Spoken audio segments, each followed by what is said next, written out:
Well, aren't we diving into deep subjects lately? So, Applejack's parents, let's talk about them. For most of the series run, they've been implied to be dead. This is more of a question of why than if at this point, even though we don't really have a direct mention except for that one time. Oh, Sugar Cube, if Mom and Dad were here, they'd be so proud of you. What did he just say?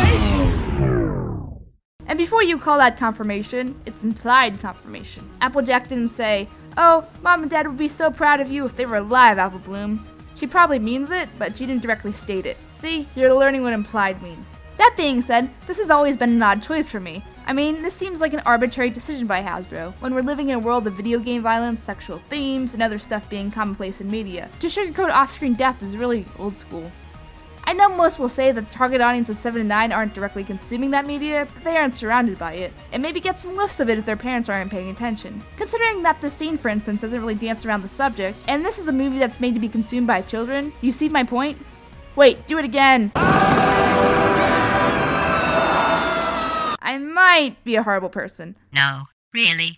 So why is this decision made to have Applejack's parents be gone? Simply Hasbro or Fox, whoever this decision was, probably didn't want to force the death and show life after these instances.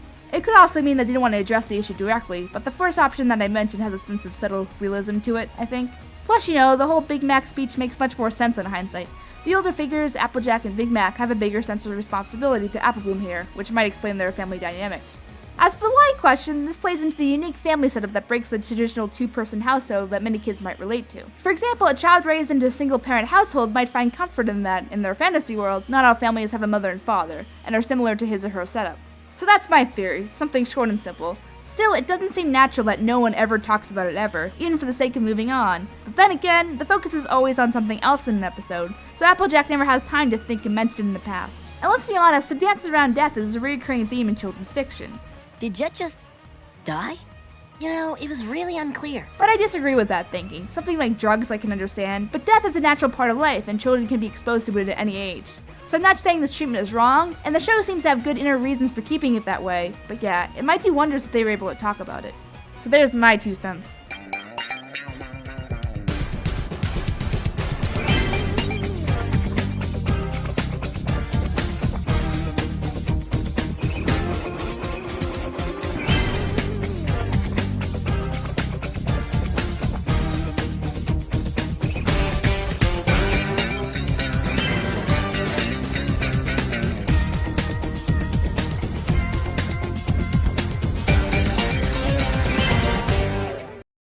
My parents are dead.